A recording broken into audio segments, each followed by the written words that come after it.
Hello, good afternoon, and welcome to the Midday News.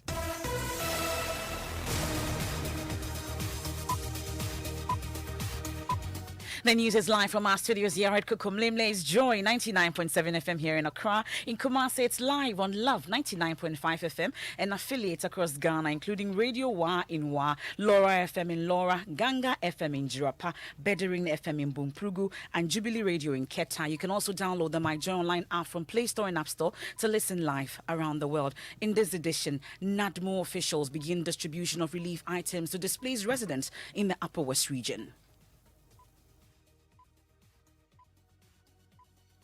We are on grounds. Our relief items are going and we are doing the follow-up for the distribution. We don't want to keep waiting.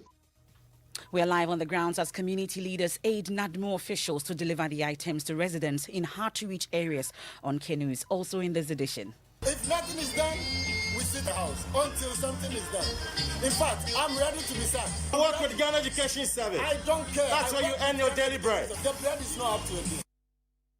Aggrieved public sector workers demand the immediate halt of the 4% salary increment more as the protesters vow to resist any salary increase below 10%. We'll bring you the latest on their demonstration today. Also, former Electoral Commission chairperson Charlotte Osei warns Ghanaians could lose confidence in the justice system if laws of the country are not applied fairly.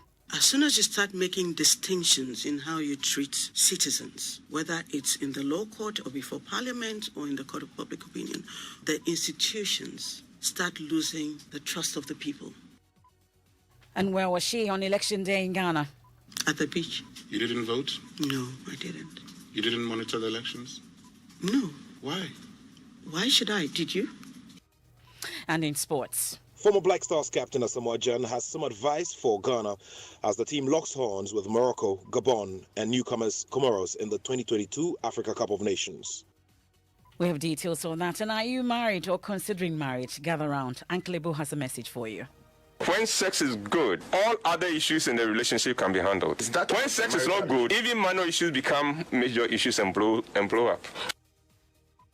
Let's talk about sex later in the bulletin. Slow down. That's the title of Uncle Ebo's book. That and more here on the Midday News with me, Emefa Apau.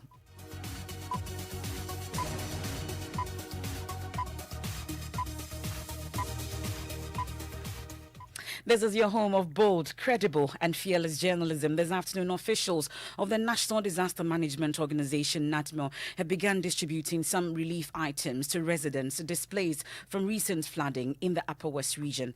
The relief items include some bags of rice, cooking oil, sleeping mattresses and clothing. So far, 722 farms belonging to 1,605 farmers have been submerged, with 80 houses destroyed, leaving over 300 persons displaced. We hear from the Upper West Regional Director of NADMO, Mustafa Ahmed, who is on the grounds. But first, here are some displaced residents who spoke earlier to Joy News. Well, it's something we never planned for. We didn't know it would increase like this.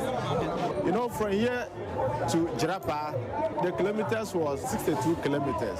Now, where we used to pass this time around, it's about 98 kilometers. So because of that, we have added 10 cities to the old 20 cities, making it 30 cities. We can now hear from the Upper West Regional Director of NADMO, Mustafa Ahmed.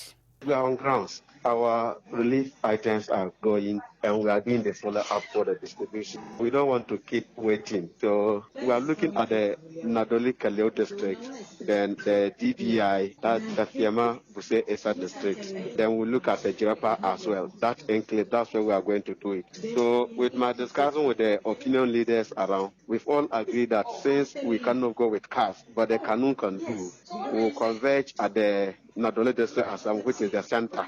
So that we'll use the same opinion leaders, the Assam members, to do the distribution. Then they will intend giving to the affected people. That's the approach we have adopted. There are some of the cars still cannot go there unless they use the canoe. So far, we have about 100 bags of the 5x5 rice that we are going to distribute. And we are sending about 30 of the cooking oil, 12x12. Then we are sending them about 50 mattresses, about 4 bales of blankets. And we are sending them the second-hand clothing, 10 bales of them. We are sending cups, we are sending detergents, and we are sending a whole lot of items this morning. As I speak to you, the care has already left. That's the Upper West Regional Director of NADMO, Mustafa Ahmed, there giving us updates earlier. We're told that community leaders are aiding NADMO officials to deliver some of these relief items to residents. Thankfully, he joins us live on the Midday News with more. We're grateful for your time. So bring us up to speed on the distribution exercise so far. You mentioned earlier that you're doing Nadoli, Kaleo, DDI, Jirapa, amongst others. What's the situation now? Yes, thank you very much for the opportunity. Just like I've mentioned to you earlier, we are using the opinion leaders, the chiefs, and the assembly members to do the distribution.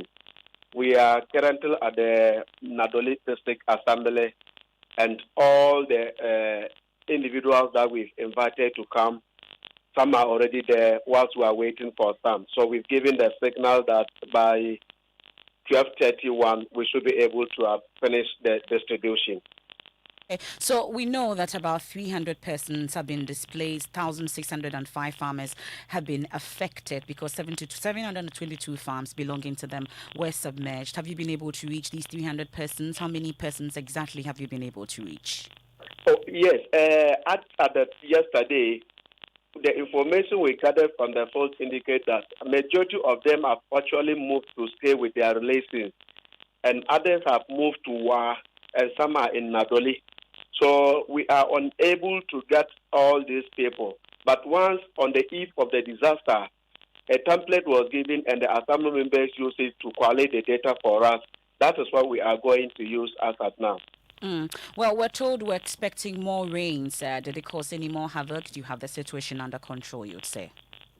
Oh, yes, we are still expecting more rains in the coming days, but we have in the fall telling the people who are currently staying in the lowlands areas to move to the highlands. Probably they can go to Nadoli, they can go to Kaleo, they can move to Sarpere. We are one of the same people, so the situation in the coming days might not be easy, but the information is indicate that they should all move around to the highlands. Mustafa Ahmed, we are grateful. Wish you all the best. That's the Upper West Regional Director of NADMO following that distribution exercise in the Upper West region. Now, the Ministry of Health has this morning taken delivery of 249,600 doses of AstraZeneca vaccines from the COVAX facility to further support the ongoing vaccination campaign in the country. Details on when these vaccines will be deployed are yet to be communicated, but we know that the Greater Accra and Ashanti regions are currently inoculating the public with the Johnson & Johnson jabs. The 5-day rollout plan in the Ashanti region comes to an end today, but officials intend to extend it for a few more days following the vaccination of 30,000 people so far. We can listen to Dr. Roxanne Michael Ejay, Deputy Director in charge of Public Health in the Ashanti region, giving reasons why the exercise is likely to be extended. We are limited by the number of doses we have, and that is about 50,400, what we receive from national. We have more people than vaccines now. Like I said, it's been 5 days. But the first 2 days, entered the weekend. People usually will not come out because of funeral, Ashanti region, funeral and other festivities will not make people take off their weekends for such exercise. But from the Monday, it's been very, very turbulent. People are all over. And from all the centers, they are always having people queuing up for the vaccine, which is why I'm saying that we're going to extend it a bit so far as we have vaccines. And we are not likely to extend beyond Friday, looking at the rate of consumption that we are doing on the average about 9,000 doses daily. I mean, if you take away what's happening over the weekends, which is extremely very low. From the weekdays, Monday up to yesterday, we knew an average of 9,000, and we have only 20,000 doses left. So if the rate should continue, it means that today, tomorrow, we'll be done with all the doses that we have received. Look at the reaction of this Johnson & Johnson vaccine. Is it the same as the AstraZeneca, vaccine, or probably what has been the response from those who have participated in this exercise as far as the reactions are concerned? That's the Deputy Director in charge of Public Health in the Ashanti region, Dr. Roxanne Michael Ejay, interacting with Ohiming Terrier of our health desk. Let's go live to Ohiming now. He's been monitoring the situation. Ohiming, we are told about a mad rush for the Johnson & Johnson vaccine in the last hour as the Ashanti region winds up the exercise. Give us more. Yes, MFA, the queues are so long in some instances. If you are to track the queue, it goes beyond 2 kilometers with people seated and some also standing in the queues expected to be served. The situation is so serious to the extent that it has forced health authorities to say they are extending the exercise. Once those in queue are not served, it means the exercise, which ends officially today, cannot end. They will continue to serve them until they are done. Dr. Roxana J also talked about the fact that people from other areas outside the four district hotspots have taken over the exercise, something that he said could affect the efficiency of the whole exercise. But for clarity, when exactly or how many more days are we extending this exercise in the Ashanti region? For health authorities, they can't really tell the exact days they will, extend the exercise. But what they do know is that they have about 20,000 doses yet to be administered. So those in the queues are those who first receive those jabs, and when they are done, then they are likely to extend it to more days, probably not beyond Friday. Okay. Ohiming Teria of our health desk, many thanks for your company. Well, let's get on with the latest as far as the COVID-19 cases in the country are concerned. And head of our health desk, Fred Smith, joins me with the very latest. Fred, how is it looking like? Well, MFA, our cases continue to rise. And as I speak to you, we've had 525 new cases being recorded. We're having more persons reporting to health facilities and falling sick. And we also have 15 more deaths. So it's not looking good, MFA.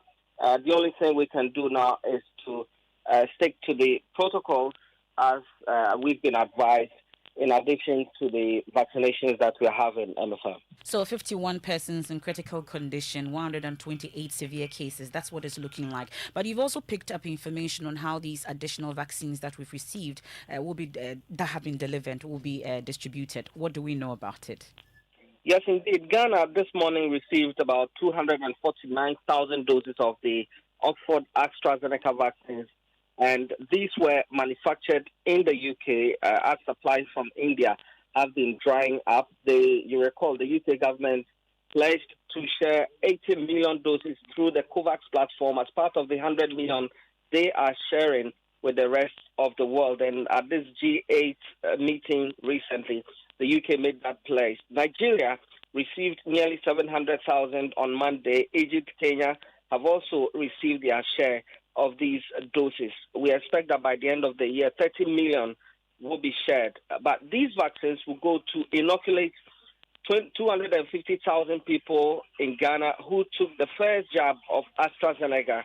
And the Director of Public Health at the Ghana Health Service, Dr. Franklin Esiedu-Bekoin, he is unsure exactly when these inoculations will start, but he is looking at somewhere Monday.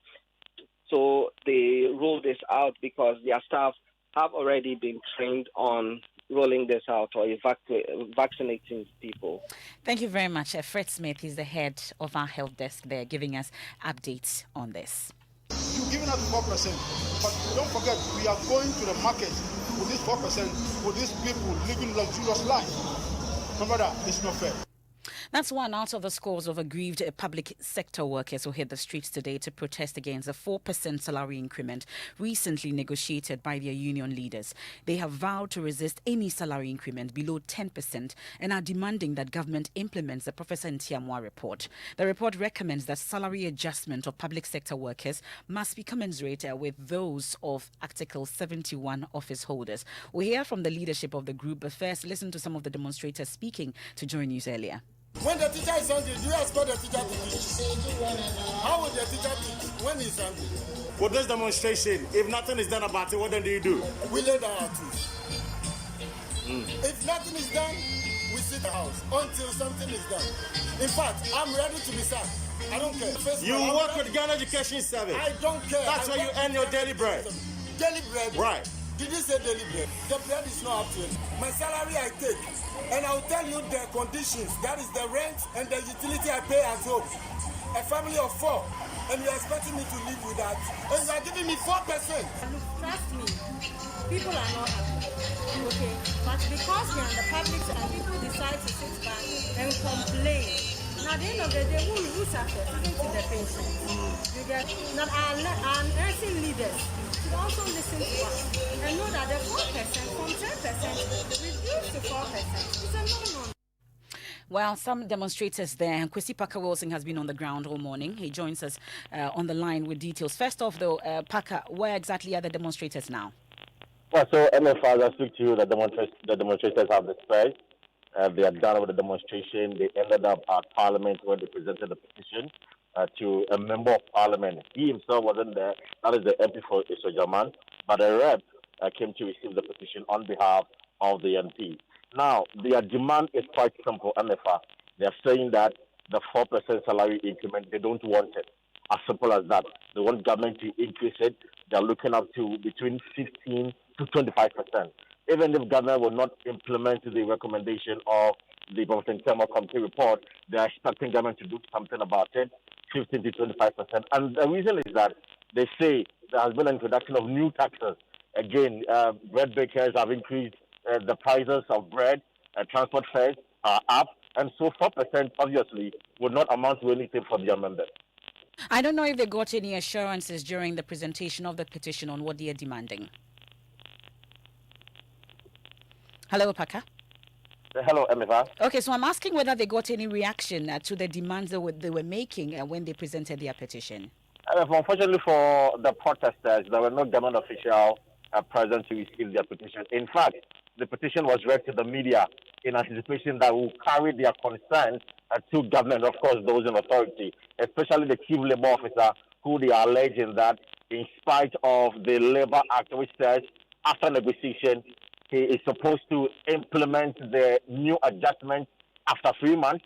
The chief labor officer, as we speak, has already directed for the 4% increase to be paid to the public sector workers. And this, they believe that it is not the way to go. It amounts to illegality and want him to immediately reverse or halt the decision to effect the payment. Okay, and there were also concerns about the number of officers in terms of police that poured out for this particular demonstration. You've been putting that to the convener of the group. What has he been saying? There were over 200 police officers guarding this demonstrators through the process. And according to the police, the demonstrators told them that they were expecting about 1,000 protesters for today's event. Unfortunately, those who appeared at the Obra Sports through to the Independence Square and Parliament were just over 50. And so I asked the question about why the numbers were quite low. The explanation given to me was that the public sector workers do not have money to bus themselves from various regions to Accra to join the demonstration. It's the reason we are seeing the low turnout. However, the police have been able to provide the security. And for the police, all they care about is that it has been a smooth and a success event. I ask, how many people are supposed to present? Only a person. So we don't need the numbers. All that we need is a representation of the people. Demonstration means a representation of the people. Talking about the police, yes, they are more than us, but you have forgotten that they are also public sector workers. The number is there to showcase something.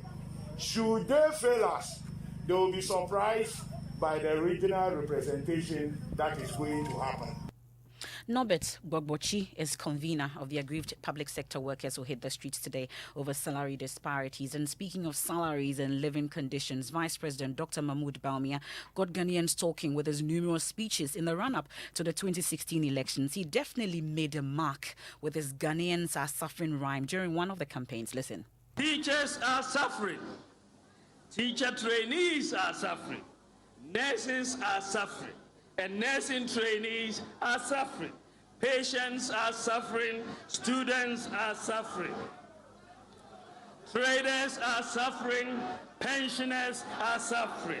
Drivers are suffering. Contractors are suffering. Civil servants are suffering. And farmers are suffering. Fishermen are suffering. You definitely remember that. And on the 4th edition of the State of Play tomorrow, the best political analysts in the country will focus on this all-important issue. State of Play will be live on all our social media handles at 2:30 p.m. tomorrow. You definitely don't want to miss it. You're listening to the Midday News here on Joy 99.7 FM. We've been to the Upper West region where NADMO officials thankfully have begun distribution of relief items to displaced residents in the Upper West region. We hit the streets also where aggrieved public sector workers are demanding the immediate halt of the 4% salary increment. When we return from the break, former Electoral Commission Chairperson Charlotte Osei warns Ghanaians could lose confidence in the justice system if laws of the country are not applied fairly. We also have sports, and then in showbiz, are you married or considering marriage? Gather around. Uncle Ebo has an advice for you. When sex is good, all other issues in the relationship can be handled. When sex is not good, even minor issues become major issues and blow up. Joy 99.7 FM.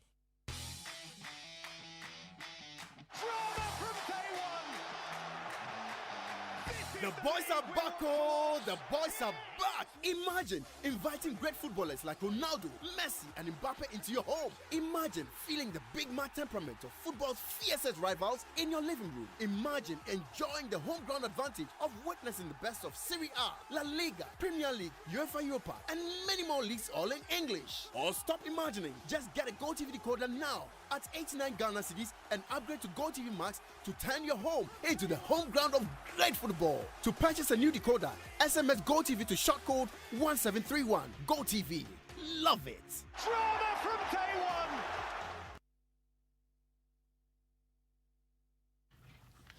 Many thanks for your company here on the Midday News. We'll get to sports shortly, but first I'll turn our attention to local governance issues. And Deputy Local Government and Rural Development Minister Osei Bonsu Amwa says a folder containing a list of eligible persons for nomination as Metropolitan, Municipal and District Chief Executives has been presented to President Akufo-Addo. And of course, almost 8 months into the second term of President Akufo-Addo's administration, MMDC is expected to lead the implementation of the government policies at the local level have yet to be nominated. Those in acting position have limited powers, leaving development at a standstill. Former Deputy Local Government Minister Edwin Nilante Vanderpoy says the development is affecting governance. He's been speaking on PM Express on the Joy News channel. We'll be hearing from him shortly, and then also from the Deputy Minister in charge of the sector, Obi Amwani. He's hopeful that the situation will soon end. But a technical advisor also to the local government minister, Dr. Eric Odrosai, expects the coordinating directors to lead the implementation of policies, but says the government agenda to win power in the next election could partly be blamed for the delay in releasing the list of nominees. Well, you're still listening to the Midday News here on Joy 99.7 FM. Let's turn our attention to the former chairperson of the Electoral Commission, Charlotte Osei, and she has warned that Ghanaians could lose confidence in the justice delivery system if laws of the country are not applied fairly. The former EC boss was removed from office after a report of procurement breaches were made. There are some who believe her offences are not different from that of Health Minister Kweku Agyeman-Menu, who admitted to breaching the Constitution and procurement laws in the Sputnik V vaccine contract. When asked what her thoughts were on the calls for the dismissal of the minister, Mrs. Osei said the law must take its course. She spoke on the Super Morning Show. Now, one of the cardinal principles of the rule of democracy is the rule of law. The rule of law simply means that every citizen should receive the same treatment. As soon as you start making distinctions in how you treat citizens, whether it's in the law court or before parliament or in the court of public opinion, what happens is that the institutions start losing the trust of the people. And when they lose trust, they lose legitimacy. Okay. What that means is that if Winston comes to take my land, rule of law requires that I should go to court to get justice because I have evidence to show the land is mine. If people go to court and because Winston is better connected, or Winston is from this party or this ethnic group, and Winston gets justice that he does not deserve. The lesson now becomes that do not trust the justice system. What this now breeds is a situation where you do not have trust in the structures and institutions of state, and then they lose legitimacy. And that's how the breakdown starts, until you get to the situation where you wake up one day, and if it's not the Taliban, it's Boko Haram leading your youth, and they're taking over government. Charlotte Osei also opened up on what occupied her during and after the last election won by President Akufo-Addo. Where were you on the 7th, 8th, and 9th of December 2020? At the beach. You didn't vote? No, I didn't. You didn't monitor the elections? No. Why? Why should I? Did you? I did. Yeah, that's part of your work. You were paid for it, weren't you? I am paid for that. Thank you. I'm only asking to find out. I wasn't paid to monitor the elections. Okay. So I can't have time with my children at the beach. As a former chairperson of the Electoral Commission. Former? Former, yeah. Yeah, that's why it's former. I thought you should be concerned about elections. You're concerned about the situation that's your feeling. Well, you're concerned about the situation in Sal. Yes, I am. But what did you want me to do? Go and knock on people's heads and say, go out maybe go and vote? In Sal? No, wherever you registered. How does that change the fact that elections... Did you register? No. You did not? No. You don't feel like wanting to have a lot to do with our electoral system? That's not true. Okay. To a certain extent, but again, I'm entitled to my... remember, you're asking me questions like I'm a public official. Remember that I'm not a private citizen. I can do whatever I want to do. Former chairperson of the Electoral Commission, Charlotte Osei, there speaking to Winston Amwa on the Super Morning Show. It's time for sports. Thanks, MFA. Now, former Black Stars captain Asamoah Gyan wants the team to measure their projections for the next Africa Cup of Nations tournament strategically. Gyan, whose 51 goals in 109 appearances for Ghana make him the nation's all-time top scorer, was one of the legends who graced yesterday's draw in the Cameroonian city of Yaoundé. Now, the Black Stars are drawn against newcomers Comoros, Gabon, and the Atlas Lions of Morocco, who last won the tournament 45 years ago. Gyan believes that even though the nation may feel the frustration of an almost 40-year AFCON title drought, the ambition to win must be pursued in stages. Yeah, I think it's a tricky group.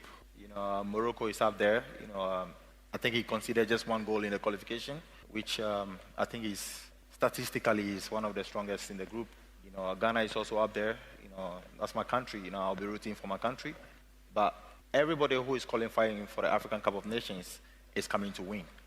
So statistically, we are up there, but we don't know what is going to happen. We just have to stay focused and do what we can do to just qualify from this group, and then we see what happens. Because without a group, you cannot think about winning the cup. Asamoah Gyan then ending sports. Now it's time to clean Ghana. Environmental Health and Sanitation Officers of the AMA are today seizing the wares of hawkers who failed to put on nose masks. After confiscating their wares, the hawkers are then compelled to buy a mask on the spot. We can hear from the District Environmental Health Officer, Joseph Asitanga. Today is going to be a hot day for all of you. If I see somebody relax, I won't forgive you. So the way I'm hurting you, make sure the public, you hurt them regards to sanitation bylaws. Anybody who violates sanitation bylaws, notify whoever he is, take him on to clean the place. Okay? And I'll be watching you. Yes, sir. So we are going. Mamiesi Nyamiche Thompson is on the ground with the AMA Task Force, and she joins me with details of what has been happening. Mamiesi, where have you been up to? Yes, MFR, today's exercise just rounded up a few moments ago. Food vendors especially were not adhering to sanitation bylaws. Most of them were cooking in spaces where the food was exposed to dust and other unhygienic conditions. At the end of the day, 3 of them were issued with abatement notices. What this means is that they have a 1-week ultimatum to do the right thing or they'll be dragged to court. And so the day ended with these food vendors being warned to do the right thing, or they were facing stricter sanctions. That's my colleague Mamiesi Nyamiche Thompson, and it's time to talk about sex on Showbiz. Mapito, it's about a book, right? It's about a book, but he's been giving us has been giving us some advice, and he says, or people who are yet to be married or are married, that if you don't have sex, any minor problem will become major. Let's listen to him. When sex is good, all other issues in the relationship can be handled. When sex is not good, even minor issues become major issues and blow up. The marital problems are there; they would always be there. But whether we are even interested in saving this marriage or not, whether we are even interested in ensuring that we have a good relationship and sustain it or not, depends on whether the sex is good or not. If the sex is good, we have more patience. Then if his sex is good, he's also much more attentive. Oh, I'm sorry, I didn't mean to hurt you, and things like that. Every counselor has had this situation where a couple appears before him, and then, yes, you came to see me. What is it? Ask him. Then he goes, oh, you should ask who? Ask her. Then, today he should ask me. And that's Uncle Ebo White. That program, it was on A Walk with Jesus on Sunday, and that podcast is available on myjoyonline.com. You definitely want to listen, and then also get his latest book, Let's Talk About Sex. And that's how we wrap up today's edition of the Midday News here on Joy 99.7 FM. There's more on myjoyonline.com. Laws must be applied equally, Charlotte Osei. Also, public sector workers demonstrate over inadequate salary increment, and Charlotte Osei praises Afghanistan hospitality in spite of violence there. You can read more there for yourself. We have Living Word with Pastor Mensah Otabil, excelling in your work. I am MFA Pau. Many thanks.